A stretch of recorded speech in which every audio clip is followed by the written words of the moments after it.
From the water to the rocks, another scary situation in Squamish.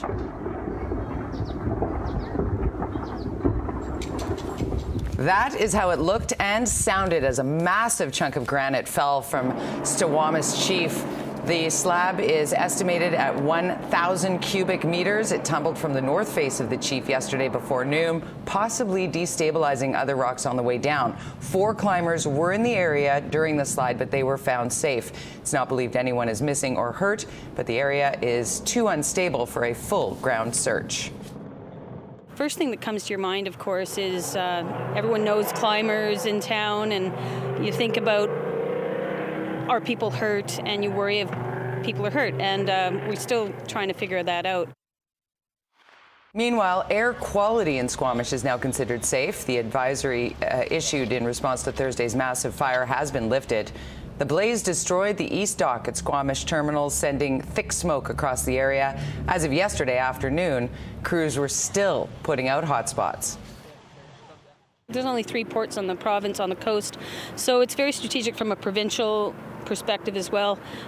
So I suspect they'll rebuild it, hopefully without creosote pilings. I understand that they're not allowed to build in creosote pilings anymore. So we'll get a better dock in the long term, better for fish habitat.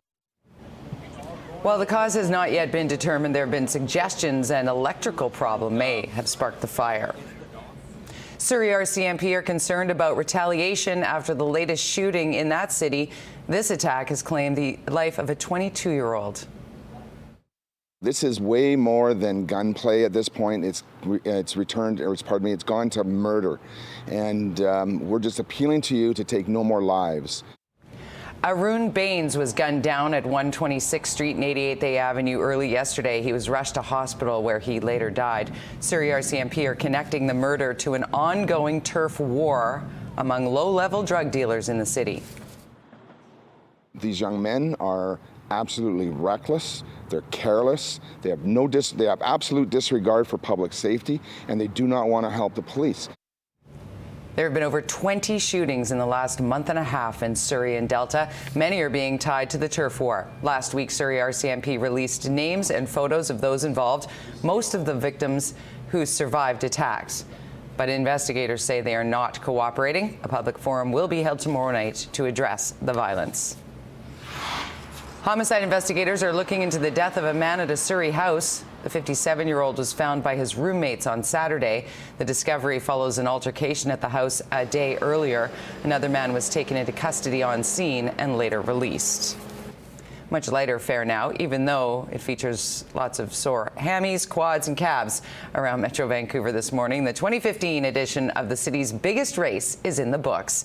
Some 40,000 runners hit the pavement for the 31st annual Sun Run yesterday. Joy, anguish and lots of relief at the Pacific Boulevard finish line. An Oregon runner had the top time in his debut at the race, finishing the 10K in just under 29 minutes. My confidence has been a little bit shaken up. I ran the New York Marathon in November and it didn't go as well as I would have liked. I kind of put a lot of pressure on it being my first marathon, and from there I just decided, I took 2 months off and just decided, you know, do I want to do this and all that, and if I'm going to do it, I got to be all in into it. So I just wanted to be competitive, and I was a little bit shaken up. Hopefully this will help for the next road race. On the women's side, first place was claimed by a competitor from running powerhouse Kenya. The Sun Run remains Canada's biggest 10-kilometer road race.